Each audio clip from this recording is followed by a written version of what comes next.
നമ്മളൊരു അടിപൊളി പലഹാരമാണ് കേട്ടോ ഉണ്ടാക്കാൻ പോകുന്നത്. കാണുമ്പോൾ നല്ല അടിപൊളി കേക്ക് കണക്കിയാണെങ്കിലും കേക്ക് അല്ല കേട്ടോ, പക്ഷേ കേക്കിൻ്റെ അതേ സ്ട്രക്ചറും നല്ല ടേസ്റ്റുമാണ് കേട്ടോ. അപ്പോൾ പലഹാരം ഉണ്ടാക്കാനുള്ള ഫില്ലിങ്സ് ആണ് നമുക്ക് ആദ്യം റെഡിയാക്കേണ്ടത്. അപ്പോൾ അതിനൊരു പാത്രം നമ്മൾ ചൂടാക്കിയിട്ടുണ്ട്. അതിലേക്ക് മധുരത്തിന് ആവശ്യത്തിന് വെള്ളം ആഡ് ചെയ്ത് കൊടുക്കാം. ഏകദേശം 1 കപ്പോളം നമ്മൾ വെള്ളം ആഡ് ചെയ്തിട്ടുണ്ട്. അപ്പോൾ ഇനി വെള്ളം ഉരുകാൻ വേണ്ടിയിട്ട് സെയിം കപ്പ് തന്നെ ആ ഒരു പാത്രത്തിൽ നമ്മൾ വെള്ളം ഒഴിച്ചു കൊടുക്കുന്നുണ്ട്. അപ്പോൾ വെള്ളം കംപ്ലീറ്റ് ഉരുകി വന്നിട്ടുണ്ട്. ഇനി അതിലേക്ക് നമുക്ക് തേങ്ങ ചേർത്ത് കൊടുക്കാം. ഏകദേശം 1/4 കപ്പോളം തേങ്ങയുണ്ട്, അത് ആഡ് ചെയ്യാം. അടുത്തത് ക്യാരറ്റ് ആണ്. ഏകദേശം ഒരു ചെറിയ കഷ്ണം ക്യാരറ്റ് ചിരകി എടുത്തിട്ടുണ്ട്, അതുകൂടെ ചേർത്ത് കൊടുക്കാം. ഇത് ഏകദേശം 1/4 കപ്പോളം വരുന്നുണ്ട്. ഏകദേശം നമ്മുടെ ക്യാരറ്റ് ഒരു പകുതി വേവ് ആയിട്ടാകുമ്പോൾ ഇനി ഇതിലേക്ക് അവിലാണ് ചേർത്ത് കൊടുക്കേണ്ടത്. അവിൽ ചേർക്കുന്ന സമയത്ത് വെള്ളം വളരെ കുറയാൻ പാടില്ല, പെട്ടെന്ന് അവില് വെള്ളം എടുക്കും.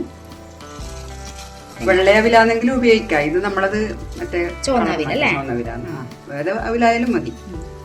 അതിലെല്ലാം നമ്മൾ ഫില്ലിങ്സ് ആക്കുന്നില്ലേ, അതുപോലെയുള്ള സംഭവം. പക്ഷെ ഇതിൽ ക്യാരറ്റ് അവില് എക്സ്ട്രാ വരുന്നത് നന്നായി ആയിട്ടാകുമ്പോൾ നമുക്ക്. പക്ഷെ ഇത് ആക്കിയാൽ കേക്കിന്റെ മോഡല്.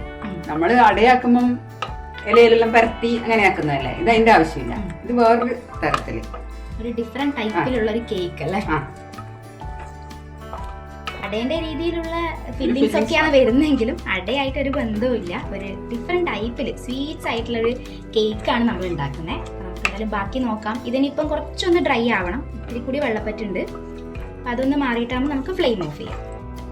അപ്പോൾ അവിലൊക്കെ ചേർത്തിട്ട് നല്ല മിക്സ് ആയി വന്നിട്ടുണ്ട്. ഇനി ഇതിലേക്ക് നമുക്ക് ഫ്ലേവറിനായിട്ട് കുറച്ച് ഏലക്കായ് പൊടിച്ചത് ചേർത്ത് കൊടുക്കാം. ഇനി ഇതൊന്ന് നന്നായിട്ട് മിക്സ് ചെയ്തതിന് ശേഷം ഫ്ലെയിം ഓഫ് ചെയ്യാം.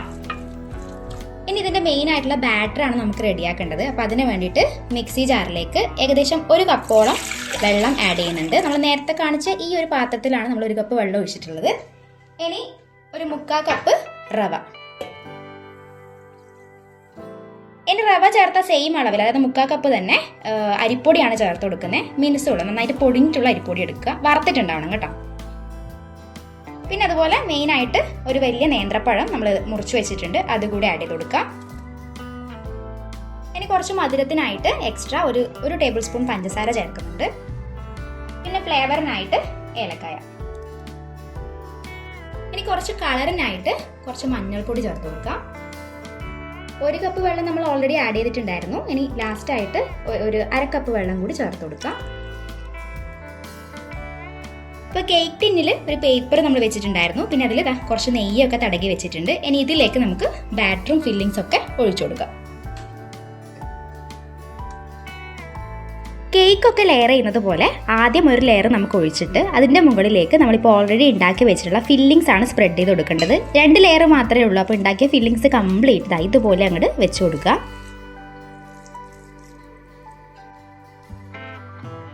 ഇനി ബാക്കിയുള്ള മാവ് കൂടെ ലാസ്റ്റ് ലെയർ ആയിട്ട് അങ്ങോട്ട് ഒഴിച്ചു കൊടുക്കുക. എന്നിട്ടൊന്ന് ടാപ്പ് ചെയ്ത് കൊടുക്കണം.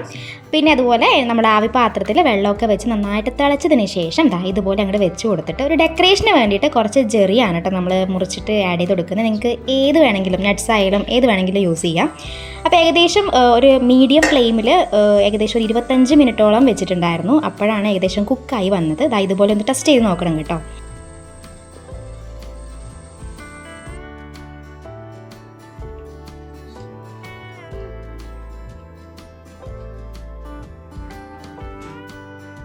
അപ്പോൾ നമ്മുടെ വെറൈറ്റി ആയിട്ടുള്ള സ്വീറ്റ് കേക്ക് ഇവിടെ റെഡി ആയിട്ടുണ്ട്. പിസ്ത, കാഷ്നട്ട് അങ്ങനെ ഏതെങ്കിലും നട്ട്സ് ഉണ്ടെങ്കിൽ നട്ട്സ് പൊടിച്ചിട്ടായാലും നിങ്ങൾക്ക് ഇതുപോലെ മുകളിൽ ഡെക്കറേഷന് വേണ്ടിയിട്ട് ആഡ് ചെയ്ത് കൊടുക്കാം കേട്ടോ. നമ്മളിവിടെ അത് ചെറിയ യൂസ് ചെയ്തുകൊണ്ട് കുറച്ചുകൂടി അട്രാക്റ്റീവ് ആയിട്ടുള്ള നല്ലൊരു കളർ കിട്ടിയിട്ടുണ്ട്.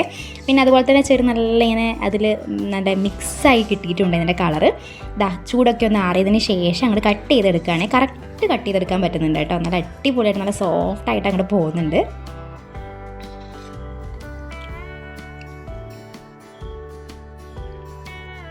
അപ്പോൾ വീട്ടിൽ നമ്മുടെ കയ്യിൽ സ്ഥിരമായിട്ടുണ്ടാക്കുന്ന ചില്ലറ ഐറ്റംസ് ഒക്കെ വെച്ചിട്ട് നല്ല അടിപൊളി സ്വീറ്റ് കേക്ക് അങ്ങോട്ട് റെഡിയാണേ. അപ്പോൾ എന്തായാലും ഈ ഒരു പലഹാരം നിങ്ങൾ ട്രൈ ചെയ്ത് നോക്കണേ.